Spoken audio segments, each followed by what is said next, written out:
namaku Aureliana.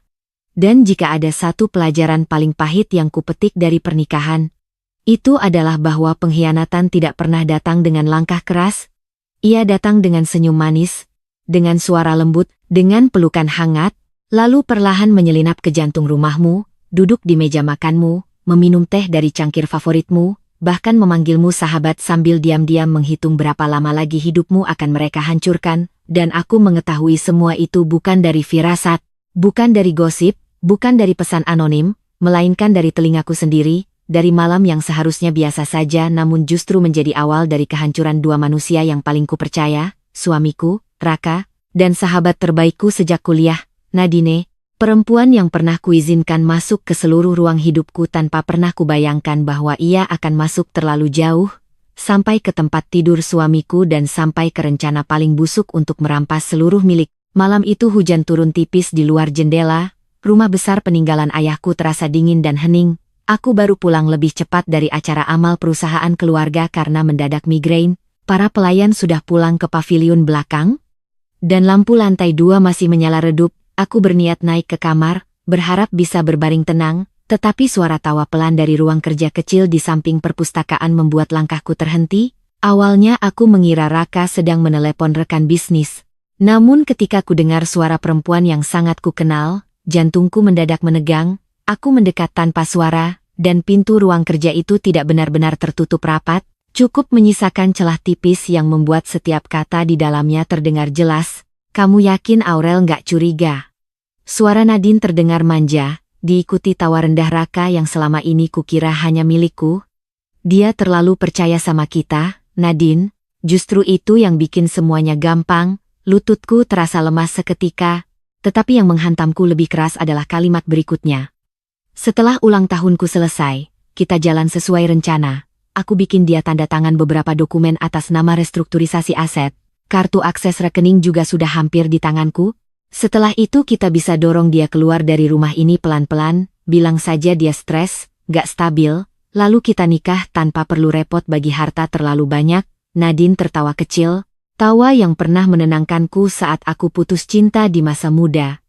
Tawa yang sekarang terdengar seperti desis ular. Aku capek pura-pura jadi sahabatnya.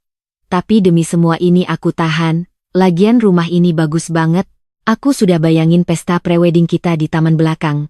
Ada jeda, lalu suara yang paling mematahkan sisa napasku, suara ciuman, suara kursi bergeser, suara dua orang yang terlalu nyaman dalam pengkhianatan mereka, dan aku yang berdiri di luar sana seperti mayat hidup, membeku, tak mampu menangis, tak mampu marah, hanya mampu mendengar kehancuran hidupku disusun rapi oleh dua orang yang paling kubela di hadapan siapapun. Aku ingin masuk dan menampar mereka saat itu juga. Ingin berteriak sampai seluruh rumah runtuh.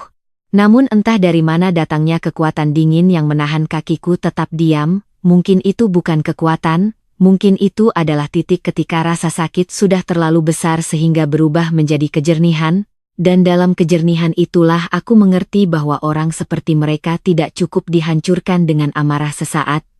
Mereka harus dijatuhkan dengan cara yang membuat mereka tak bisa bangun lagi. Maka malam itu aku mundur perlahan, menahan napas, kembali ke kamarku, mengunci pintu. Dan untuk pertama kalinya dalam hidupku, aku merasa sangat sendirian di tengah rumah yang selama ini kupikir penuh cinta. Aku duduk di tepi ranjang, menatap foto pernikahan kami yang tergantung di dinding. Aku dengan gaun putih dan senyum percaya.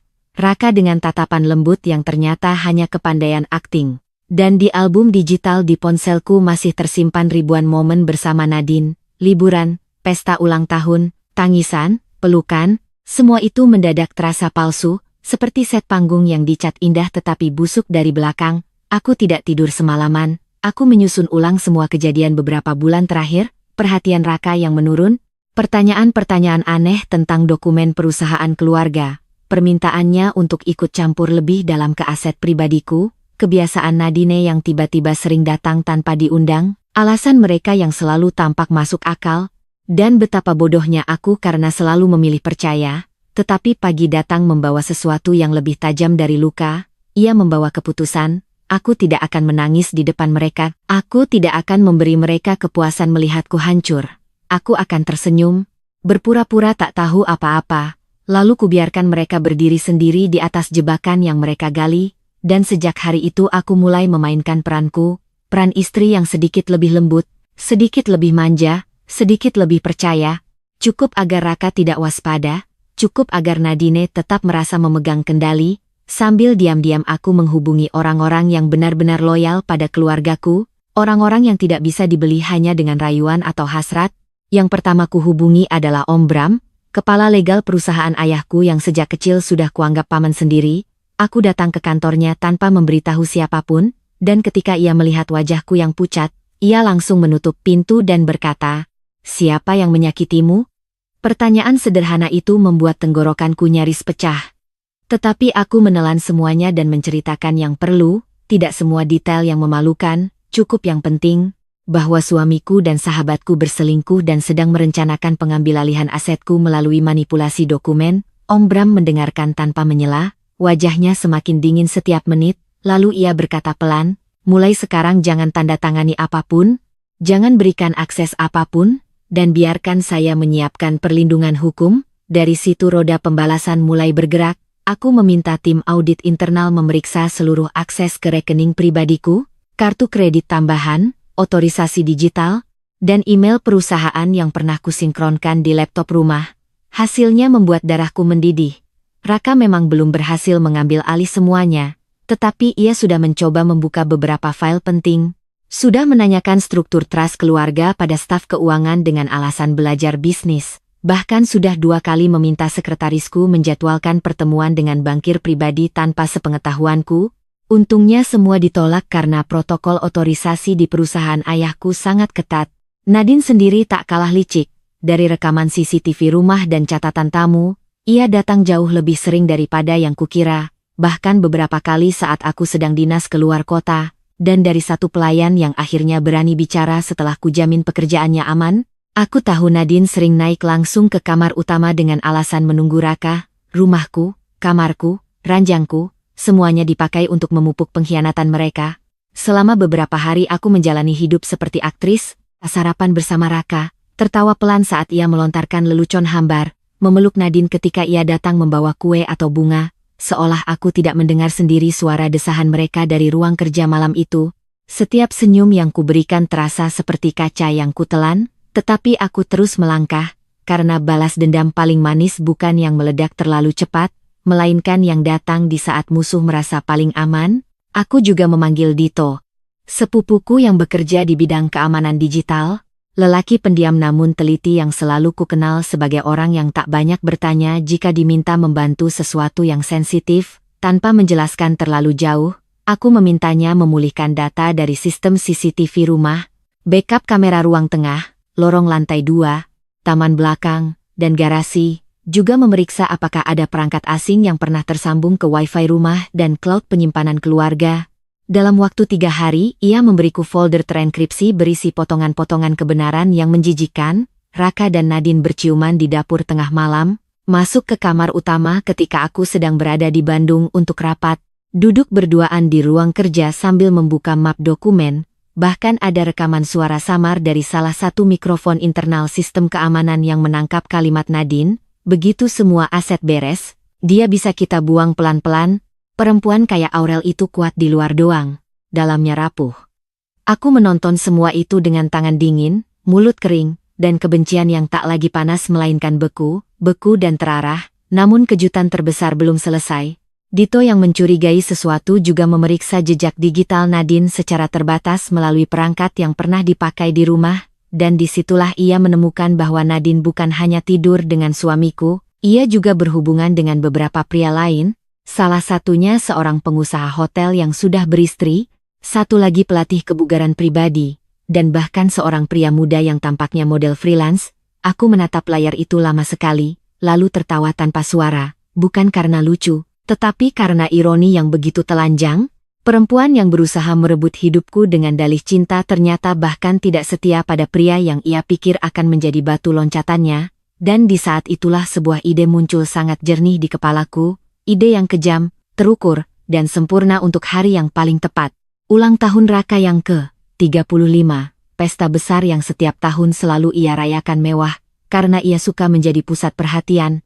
Tahun ini, ia bahkan ingin membuatnya lebih meriah karena sedang mendekati posisi direktur operasional di salah satu anak perusahaan milik ayahku, posisi yang jelas tak pantas lagi baginya setelah semua ini, maka aku justru mendukung rencananya dengan penuh antusias. Aku memesankan ballroom hotel butik milik keluarga, mengundang kolega bisnis, teman-teman lama, keluarga besar, bahkan khusus aku yang menghubungi Nadine dengan suara manis. Kamu harus datang ya, aku butuh kamu di sana. Raka pasti senang kalau sahabat terbaikku hadir, ia menjawab penuh kehangatan palsu. Tentu dong, aku nggak mungkin absen.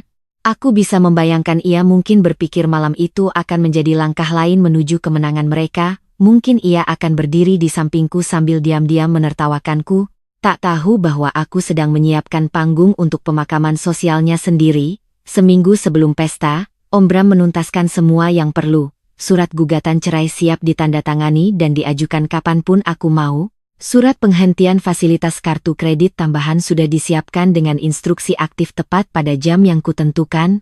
Otorisasi akun bank diperbarui. Akses digital Raka ke semua properti dan aset keluarga dicabut secara senyap namun belum dieksekusi. Surat rekomendasi pencopotan jabatan Raka di perusahaan ditujukan ke Dewan Komisaris dengan bukti pelanggaran etika berat dan konflik kepentingan. Bahkan pengamanan rumah sudah ditingkatkan tanpa sepengetahuannya. Semuanya menunggu satu tombol, satu momen, satu senyuman dariku. Hari pesta akhirnya tiba. Aku bangun pagi dengan ketenangan aneh yang justru membuat para makeup artis memujiku terlihat sangat anggun. Gaun yang kupilih berwarna merah marun gelap, bukan warna yang biasa kupakai untuk acara romantis, tapi warna itu terasa tepat, seperti luka yang telah menjadi mahkota.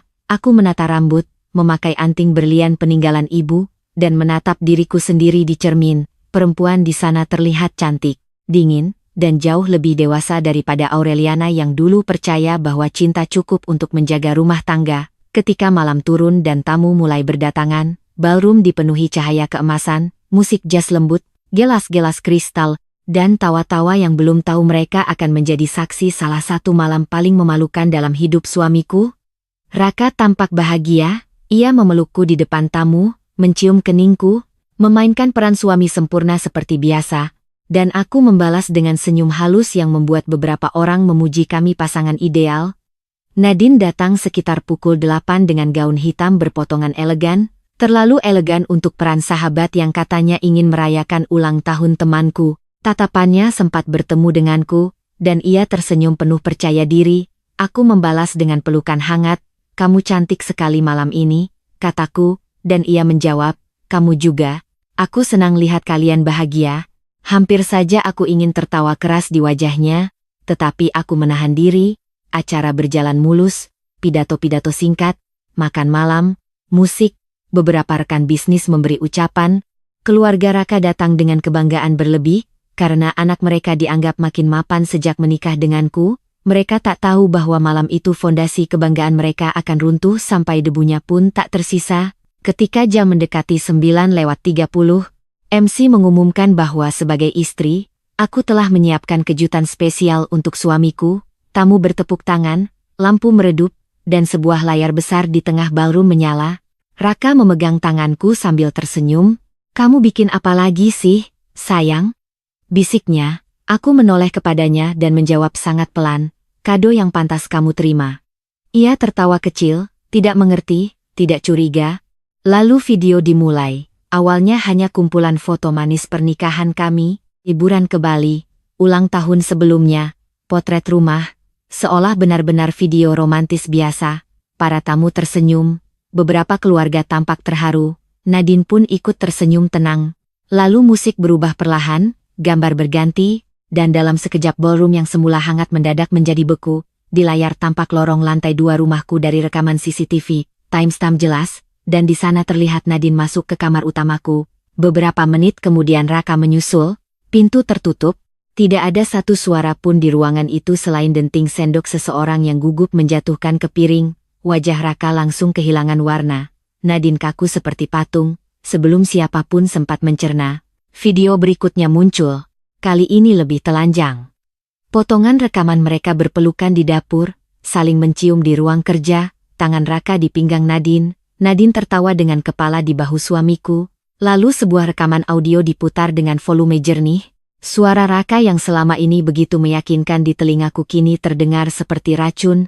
Setelah asetnya pindah, kita tendang dia keluar. Rumah ini terlalu bagus buat dibagi. Disusul suara Nadine. Aku juga sudah capek pura-pura jadi sahabatnya. Seseorang di antara tamu menarik napas tajam. Ibu Raka menutup mulutnya. Ayahnya berdiri setengah dari kursi. Wajah-wajah di ballroom berubah dari bingung menjadi ngeri. Namun aku belum selesai. Layar menampilkan montase lain. Kali ini bukan lagi Nadine bersama Raka, melainkan Nadine dengan pria-pria lain di hotel, di parkiran apartemen, di lobi gym. Waktu dan tempat berbeda, semuanya tersusun rapi, cukup jelas untuk menghancurkan seluruh topeng kemunafikan yang ia pakai. Satu tamu perempuan berbisik terlalu keras hingga terdengar. Ya Tuhan! Dia tidur dengan banyak pria. Dan aku melihat Nadine hampir roboh, bibirnya bergetar, tangannya gemetar. Matikan ini. Matikan sekarang. Teriaknya, tetapi sistem audio visual malam itu berada sepenuhnya di bawah kontrol tim hotel milik keluargaku. Tidak ada yang akan mematikannya kecuali aku. Raka melangkah cepat ke arah panggung, wajahnya merah gelap. Aurel. Apa-apaan ini?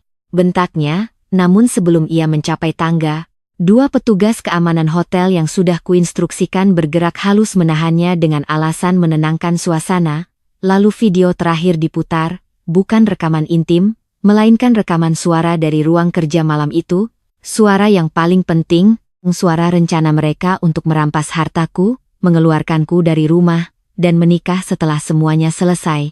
Kali ini tak ada seorang pun yang berani bicara, semua orang menatap dua manusia itu seolah baru melihat monster yang mengenakan wajah familiar, dan di tengah keheningan memekakan itu aku melangkah naik ke panggung, mengambil mikrofon, menatap seluruh ruangan yang dipenuhi orang-orang penting dalam hidup Raka, bos-bosnya, relasinya, keluarganya, temannya. Lalu aku tersenyum kecil, senyum yang begitu tipis namun cukup untuk membuat Nadine menangis. Selamat ulang tahun, Raka. Kataku tenang, karena kupikir, hadiah paling jujur untuk seseorang adalah kebenaran. Tak ada tepuk tangan, tak ada suara, hanya diam yang lebih tajam dari hinaan. Aku melanjutkan. Malam ini kalian semua telah melihat bahwa suamiku berselingkuh dengan sahabat terbaikku, dan lebih dari itu, mereka berdua merencanakan untuk mengambil alih seluruh aset pribadiku dan menyingkirkanku dari rumah yang secara hukum merupakan milikku. Aku sengaja mengundang kalian agar kalian tidak mendengar versi bohong dari dua orang ini nanti. Raka berusaha bicara dari bawah panggung, ini fitnah, kamu jebak aku. Aku menoleh padanya, fitnah tidak punya timestamp, tidak punya rekaman audio, dan tidak punya begitu banyak saksi digital. Beberapa tamu mulai saling berpandangan, beberapa rekan bisnis ayahku menggeleng pelan dengan ekspresi jijik. Aku lalu mengeluarkan sebuah map tipis dari meja hadiah, meletakkannya di atas panggung, dan berkata dengan suara yang tetap lembut, karena itu, di hadapan semua orang yang penting dalam hidupmu, aku ingin memberimu hadiah kedua. Aku membuka map itu, mengambil satu bundel kertas, lalu meletakkannya di meja depan tepat di hadapan Raka yang kini sudah berhasil melepas diri dari pegangan keamanan namun berdiri terpaku. Ini surat gugatan cerai. Aku sudah menandatanganinya. Sebuah dengusan kaget terdengar dari arah keluarga Raka, ibunya langsung berteriak, Aurel, jangan kurang ajar. Tetapi aku mengangkat tangan sedikit tanpa memandangnya, dan entah mengapa ruangan itu patuh pada ketenanganku. Hadiah ketiga, lanjutku, sambil mengeluarkan ponsel.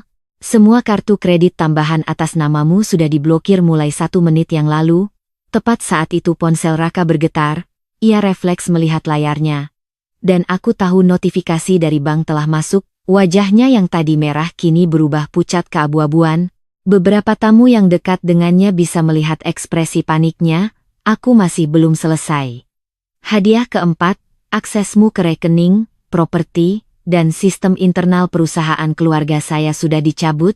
Kali ini bukan hanya Raka, tetapi juga ayah mertuaku yang mulai goyah. Mungkin mereka baru sadar bahwa selama ini kemewahan yang mereka nikmati tidak pernah lahir dari kerja keras Raka semata, melainkan dari pintu yang kubukakan untuknya, dan pintu itu sekarang tertutup rapat. Lalu aku menatap Raka lurus-lurus, menahan setiap memori manis yang pernah kami punya agar tidak melemahkanku, dan mengucapkan kalimat yang sudah lama kubentuk di dalam dada, dan hadiah terakhir. Mulai malam ini saya meminta perusahaan milik ayah saya memberhentikan Anda dari jabatan Anda karena pelanggaran etika, konflik kepentingan, dan penyalahgunaan kepercayaan, seakan diatur oleh takdir. Pada saat itu pula salah satu komisaris yang hadir sebagai tamu berdiri perlahan dan berkata dengan nada formal yang dingin, pemberitahuan resmi akan dikirimkan besok pagi. Untuk sementara, Saudara Raka dinonaktifkan dari seluruh fungsi operasional. Kalimat itu jatuh seperti palu hakim. Ibu Raka nyaris pingsan, Nadine menutupi wajah sambil menangis terisak, beberapa tamu menjauh dari mereka dengan refleks jijik, dan aku, yang seharusnya mungkin menangis atau gemetar, justru merasa sangat tenang, sangat ringan, seolah bertahun-tahun beban menekan dadaku dan kini akhirnya lepas. Raka menatapku dengan campuran benci, malu, dan putus asa. Kamu menghancurkan hidupku, katanya dengan suara serak. Aku menatapnya kembali dan menjawab, tidak, Raka. Aku hanya membuka topengmu. Hidupmu hancur karena pilihanmu sendiri. Nadine mendadak maju dengan langkah goyah, maskaranya luntur, wajah cantiknya rusak oleh panik. Aurel, tolong dengarkan aku, ini nggak seperti yang kamu pikir. Aku memotongnya dengan tatapan tajam. Aku mendengar semuanya dengan telingaku sendiri malam itu, Nadine. Tentang rumahku, tentang asetku, tentang bagaimana kamu capek pura-pura jadi sahabat. Jadi jangan hina aku lagi dengan kebohongan murahan. Ia langsung terdiam, bibirnya bergetar, lalu jatuh terduduk di kursi terdekat. Orang-orang mulai berbisik makin keras. Seorang ibu sosialita yang dulu kerap memuji kedekatan kami terlihat memandang Nadine dengan jijik terbuka. Beberapa pria yang mungkin dulu tertarik padanya tampak menoleh pergi agar tidak ikut tercemar. Pesta yang tadinya disusun untuk merayakan ego Raka kini berubah menjadi pengadilan umum paling telak, dan aku tahu malam itu akan hidup lama di ingatan setiap orang yang hadir. Namun pembalasanku belum benar-benar selesai, sampai aku memastikan mereka tidak bisa lagi menyentuh satupun bagian dari hidupku. Setelah aku turun dari panggung, pengacara perusahaan yang sudah bersiaga mendekat dan menyerahkan beberapa dokumen tambahan pada Raka untuk ditandatangani sebagai penerimaan pemberitahuan. Ia menolak dengan tangan gemetar, tetapi penolakan itu tidak berarti apa-apa, karena secara hukum proses tetap berjalan. Ayahnya mencoba memarahiku, menyebutku perempuan kejam, tidak tahu diri, merusak nama keluarga, tetapi Om Bram maju setengah langkah dan menatapnya tajam. Nama keluarga rusak ketika putra Anda tidur dengan sahabat istrinya sambil merencanakan pengambilalihan aset, bukan ketika korban memilih melawan. Kalimat itu membuat lelaki tua itu mundur, sementara Ibu Raka menangis sambil memohon agar persoalan diselesaikan di rumah, tanpa dipublikasikan, tanpa cerai, demi martabat, demi agama, demi apapun yang bisa ia sebut untuk menutupi rasa takutnya. Tetapi aku sudah muak dengan kata demi yang selalu dipakai untuk meminta perempuan menelan penghinaan, jadi aku berkata datar, martabat saya bukan alat untuk menutupi dosa anak ibu, dan aku pergi dari hadapan mereka, meninggalkan ballroom yang masih dipenuhi gemuruh bisik dan rasa malu yang akan menghantui mereka bertahun-tahun.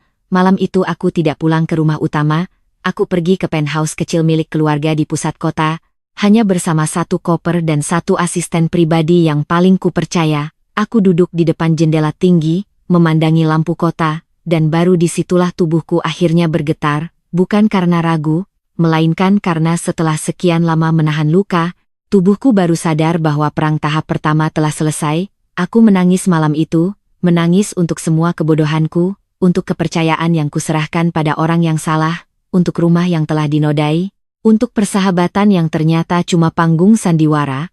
Tetapi di sela tangisan itu ada rasa lega yang begitu besar hingga napasku terasa lebih lapang daripada setahun terakhir. Keesokan paginya, berita tentang kejadian di pesta memang belum masuk media karena semua tamu punya kepentingan menjaga nama masing-masing, tetapi di lingkaran sosial kami gosip bergerak lebih cepat daripada virus. Sebelum siang, ponselku sudah penuh dengan pesan, beberapa dari teman lama mengirim dukungan, beberapa bertanya hati-hati. Beberapa orang yang dulu dekat dengan Nadine mendadak meminta maaf karena pernah memperkenalkan pria-pria tertentu padanya, bahkan satu istri dari pengusaha hotel yang muncul di video menghubungi pengacaraku untuk meminta salinan bukti.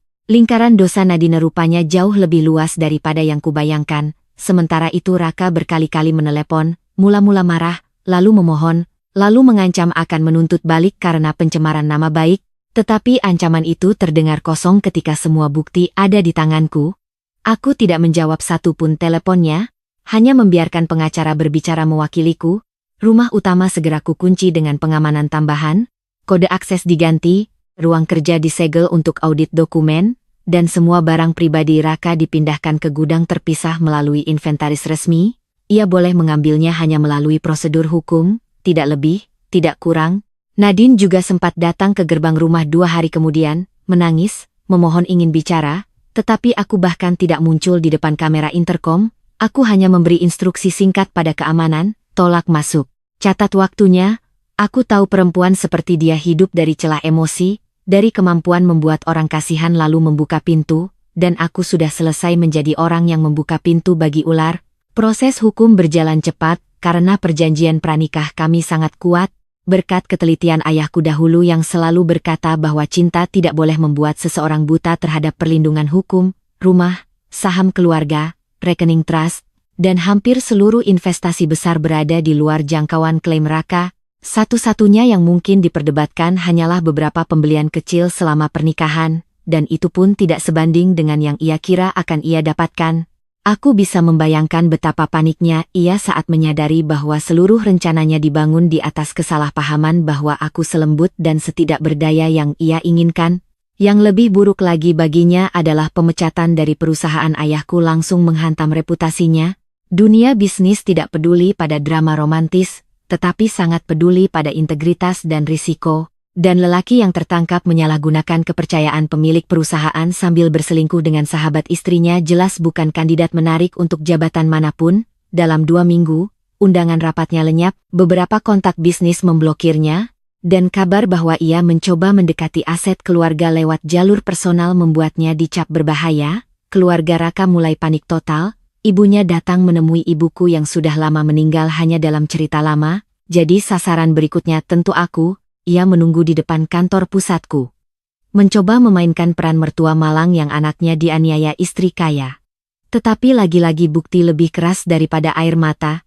Om Bram dengan tenang memperlihatkan dasar hukum pemecatan dan gugatan, dan perempuan itu pulang dengan wajah yang jauh lebih tua daripada usianya, sementara Nadine mengalami kejatuhan yang tak kalah telak. Komunitas sosialita yang selama ini ia masuki dengan menempel pada namaku langsung menutup pintu.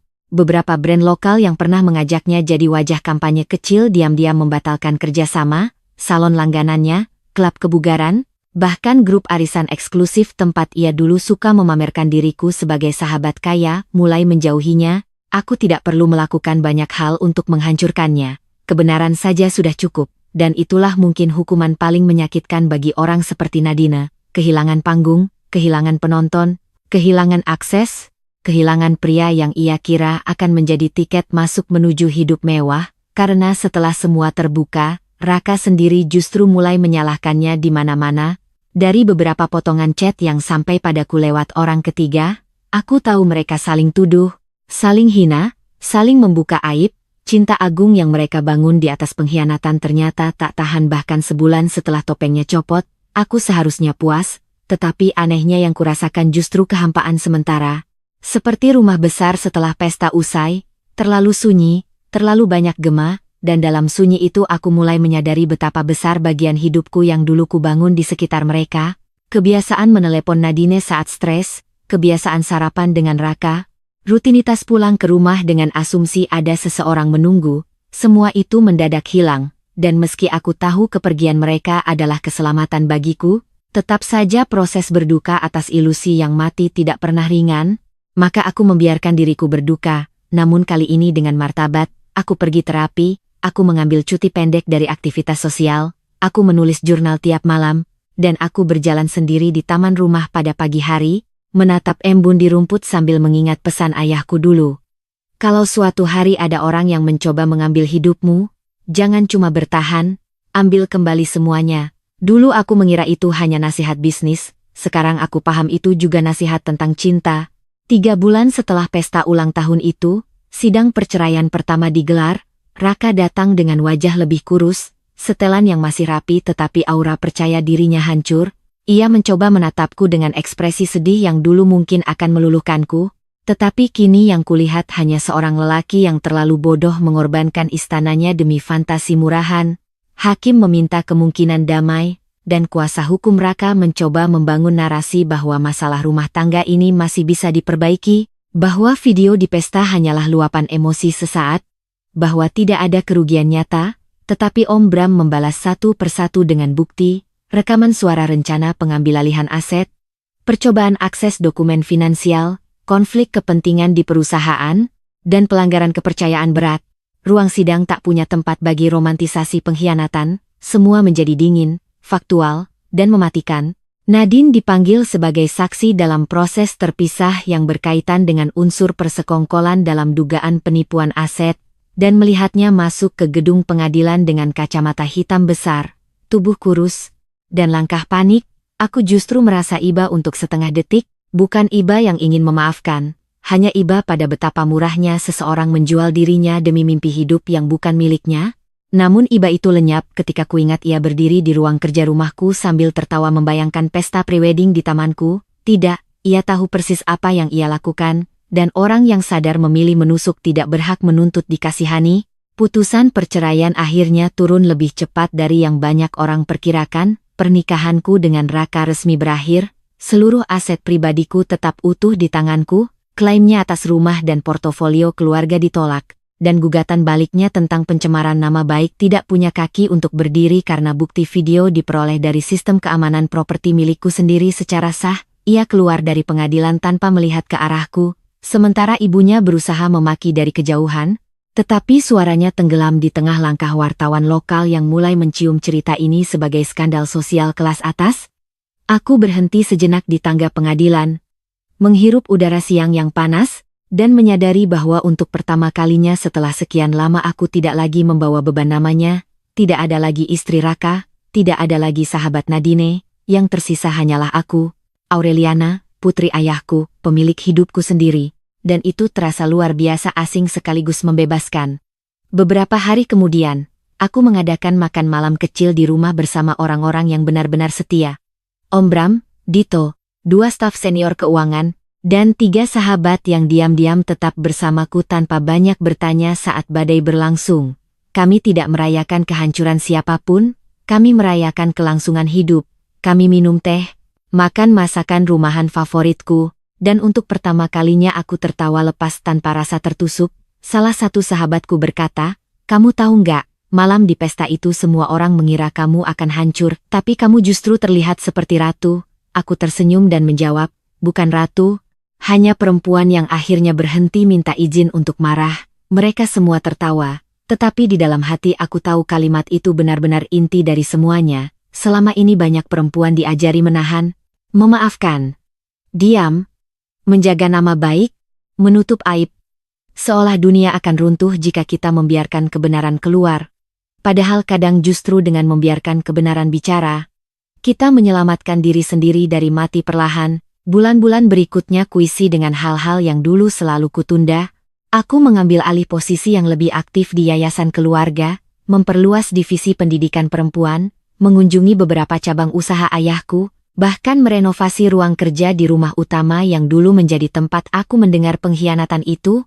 Ruang itu kuubah menjadi perpustakaan pribadi dengan jendela besar dan sofa panjang. Tidak ada jejak lama yang kubiarkan tinggal kecuali pelajaran, dan pelajaran itu kutaruh di tempat paling dalam agar tidak terlupakan.